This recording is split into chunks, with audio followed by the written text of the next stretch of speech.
One of the most talked about individuals in the sport is Colby Covington. He's been on the show, twice in the last 4 or 5 weeks. Well, he returns again. This time, we have something new to talk about. We're not necessarily talking about a fight.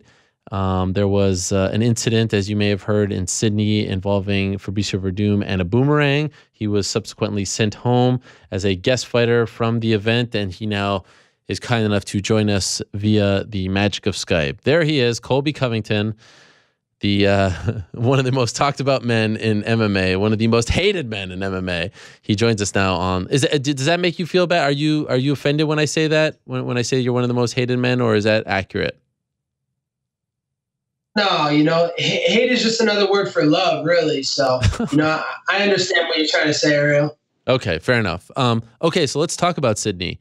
You're there. You're a guest fighter with Jorge Masvidal. You're a good friend. You're at the hotel. Can you paint the picture for us? Because we've heard Fabricio's side of things, and I wanted to have you on to talk about your side of the story. So can you paint the picture? What happened here? Yeah, I'm going to paint the real picture, because Fabricio's making up these ridiculous stories when it's all on camera, so you can't hide from the truth. But pretty much me and my boy Jorge, we're over in Australia. We're promoting a card that nobody knows about. We're trying to give attention to this card that no one's even talking about, and we're trying to sell tickets because no one knows if there's even a UFC event this weekend without us being there.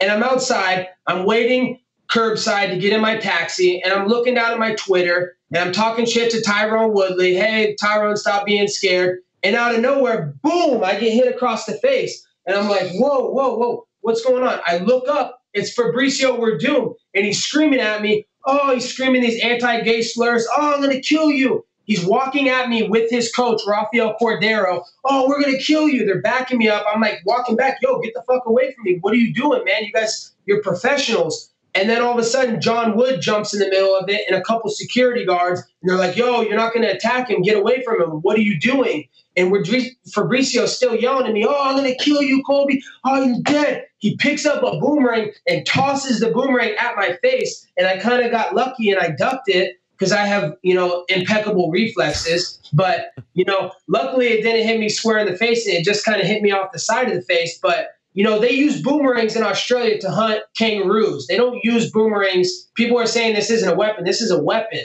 And then the UFC officials are like, hey, Colby, come on, let's go. Let's get out of here. And I'm like, okay, I'm going to be a professional. We're not street thugs. I don't get paid to fight on the streets. I get paid to fight in the octagon. And, where's the equality at? All the people in the world that are saying, oh, he's a snitch. He went to the cops. Yeah, you're condoning violence because of free speech. You know who else created? You know what that's called, Ariel?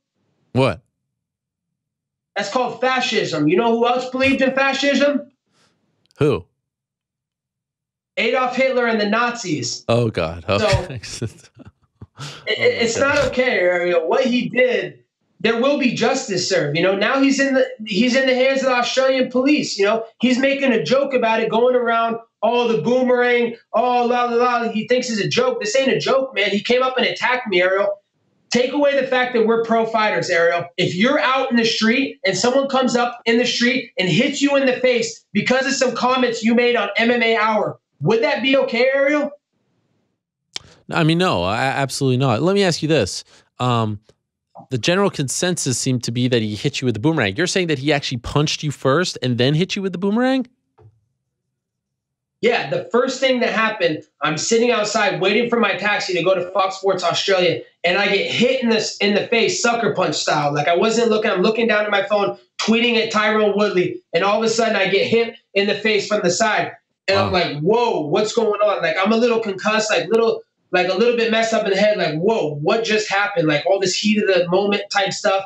And I look up and it's Fabricio Werdum, and he's still coming at me with his coach, Rafael Cordero, and they're acting like they're going to jump me. Like literally, I'm like backing up, backpedaling, like, whoa, what are you guys doing? Get away from me. Like, what are you guys doing, dude? Like, you can't do this in the streets, man. Don't act like street thugs, man. We're professional fighters, dude. Condone yourself like a professional. And then luckily, John Wood was there, and he was able to jump in the middle and kind of help me from getting jumped, and Rafael Cordero is coming at me acting like he's going to do something. What the fuck's he going to do to me? I'll put that guy out cold. And then he picks up a boomerang and throws the boomerang at my face. Like, that was unneeded after he already sucker punched me in the face. Have you ever had any kind of run-ins with Werdum, or did this stem from, you know, the filthy animal comments, the Maya fight, all that stuff? No, I've never had any run-ins with Werdum. I barely knew who the guy was. You know, the only reason I was in Australia was to sell tickets and promote a card that no one knew about that he was on. So, you know, I knew nothing about Werdum. His claims are completely lies. You know, I said nothing to him. I didn't even see him before he came up to me and hit me in the face. So he's out here saying, "Oh, Colby was calling me a filthy animal." No, I said those comments 3 weeks ago. You know, those comments are old, man. You can't come up and attack someone because of free speech. It's not okay to condone violence because of free speech, you know? So, you know, we're not street thugs. We're professional fighters. You know, if you want to fight me, if you want to see me fight, you're going to have to pay $49.99 on pay-per-view or $59.99 on high definition to see these beautiful looks in action. But besides that, you're not going to come out in the streets and try and attack me because of some words I said. That's not okay. So after the incident, as you said, you were backing up and then you pulled out your phone. You had the presence of mind to pull out your phone, and then you started filming the whole thing. I think it was on Instagram Live, right? Yeah, it was on Instagram Live. You know, I wanted to film it because, you know, I didn't know, you know, who saw it, and I thought he was going to keep coming at me. You know, after he hit me and then he threw the boomerang, he's still walking at me. So I'm like, okay, I'm going to pull out my Instagram Live. Whatever he does, you know, it's going to be held accountable. But, you know, at that point, you know, my head was all messed up. You know, I regret anything that I said because, you know, I was a little concussed, man. He hit me in the face. Like, he's calling me these anti-gay slur marks like a bunch of times. He's saying, "I'm going to kill you," this and that. Like, my head was like spinning. I just wanted to get that out for evidence. Like, okay, keep coming at me. If you're going to attack me again, you're going to be on camera. So that's why I pulled that out. So I was going to ask you about the homosexual slur that it appears as though you said. You're saying it's because you were concussed and you were kind of out of it. That's why you said it? Yeah, 100%. You know, I was completely concussed and out of it, you know, and he was saying those slurs to me before that. So it just kind of, I don't know, it must have been in my mind still. I have no ill effect towards the LGBT community. I actually support them. I have friends that are gay. So, you know, it's no disrespect to them. You know, at the end of the day, you know, marriage in one, you know, that's a mistake in itself. But that's a whole nother story. But, what? You know, what did you say? You're not a supporter of marriage, period? Yeah, I'm not in support of marriage, man. It's all a big joke and a mistake in itself. Wow. Okay. so many different opinions. Okay, so that's over. What happens then? That's over, and then I'm still the professional. Even in the state that I was in, heated up, all this, you know, they took me by the moment. I still did my job. I still went to Fox Sports Studio, Australia, and I still promoted the card. I kept my mouth shut, Ariel. I waited for you on MMA Hour to give the real story of what happened, not this fake story of what Werdum's saying. I sold this show. You know, I talked about the fights on Fox Sports Australia. I haven't said a peep to anybody since. You're the first person I've been talking to. I kept quiet. Well, thank you. I appreciate that very much. But then they asked you to go home, right? The UFC? How did you feel about that? Yeah. You know, whatever they want to do, whatever's in the best interest for the UFC. You know, I don't want to, you know, I don't want to step on anybody's toes. If the UFC wanted me to go home, then whatever. I felt it was unjustified. I don't think I should have been sent home for what? For getting hit in the face? Like, where's the equality at? Like, if this was, we're regular people, we're in the streets, we're humans. Another human coming up to me and attacking me because of some words I said 3 weeks ago, like, they're condoning violence because of free speech, and it's not right, Ariel. Like, something needs to get set right. And you know what's going to set it right? The Australian Justice Department is going to set it right. Werdum's in the hand of the Australian Justice Department now. He can't run like Tyron Woodley runs anymore. So, you know, now it's on to Tyron Woodley in St. Louis. Why is he ducking me, man? He's trying to fight a lightweight in December. The lightweight he's inactive. The only fight that Nate Diaz wants to fight is Conor McGregor. That fight's not going to happen. Why doesn't Tyron Woodley want to go fight in front of his home city? He claims to be the St. Louis kid. Oh, why don't you want to go fight in St. Louis in your home city and defend your home turf? Oh, that's right, because you're too busy worried about being on a Conor McGregor pay-per-view points card. You're too worried about your bank account, Tyron Two-Face Woodley. You ain't worried about fighting for the people. But it's okay, Tyron Woodley. after I beat your ass and take your belt, I'm going to come back to St. Louis and I'm going to defend the title for the people of St. Louis. And I don't care if it's on Fight Pass, because I don't fight for money. I fight for the people, Ariel, and I'll fight every contender in line. I'll establish my legacy. He's not even fighting for his legacy. He's just fighting for his bank account. Okay, so just going back to the other story, you pressed charges, right? And you received some heat for that. A lot of people, I saw a lot of fighters who were kind of mocking you. Hey, you're a fighter, you talk smack. What are you going around pressing charges? And they compared you to Angela Magana. Chael Sonnen was on the show just around 30 minutes ago and hypothesized that you were asked to press charges by the UFC because, you know, this isn't the kind of thing that should happen. What happened that led you to pressing charge? Like, why did you decide to do that? Why did you feel like that was, you know, all right? Obviously you were hit. Obviously you were punched in the face. You were hit with the boomerang. But people seem to be very surprised that you pressed charges. Why did you decide to do that? Well, first off, all the people that, you know, are condoning violence and saying all these hateful things to me are the same people that are cheating on their taxes, cheating on their wives. They're all a bunch of filthy animals, Ariel. But, you know, why I press charges is because, you know, it was going to be a he said, she said thing. It was going to be Werdum's story versus my story because the UFC didn't know what to do about it. So the only way I could get the hotel evidence and the hotel tapes, Ariel, was to file a police report. And that's what I did. I'm not pressing charges. I'm not trying to get money out of him. I'm not like that. But he's going to be in the hands of the justice system, of the Australian justice system. This has to do with something bigger than being fighters. We're prize fighters. We're not street thugs. This has to do with Werdum versus Colby Covington in a course case of law. You know, you can't come and attack someone in the streets. That's not okay, Ariel. Do you have to go back to Australia too for the court date in December? I don't think so, but they did say that I might have to come back for one court date to give a to testify. Okay. Did you see it? This was news everywhere. I mean, it was leading the broadcast, the newscast. And what was crazy about it, they weren't even mentioning that you guys were fighters. It was just like this big, you know, this story where someone was assaulted with a boomerang. Were you shocked at how big of a story it turned into? No, I wasn't shocked. You know, I mean, look at the guy. The guy acted like a complete animal. You know, he invaded my personal space. We're not talking about two fighters. We're talking about two humans, two people that are out in general civilization, in society. This guy just comes out of nowhere because the video, at this point, before those media released that, the cops had already seen the videotapes. They'd already seen what happened. They saw me looking down at my phone. They saw me get hit in the face. After saying nothing to the guy just came out of nowhere. He blindsided me. I get hit in the face. I stumble in the middle of the road, like where the taxis are coming, and he's still charging at me with his coach, Rafael Cordero. He sees the people trying to break it up, but he's still charging forward. And then he picks up a boomerang and he throws at me. Like, boomerangs are used to hunt kangaroos in Australia. That's a deadly weapon, Ariel. That's not okay.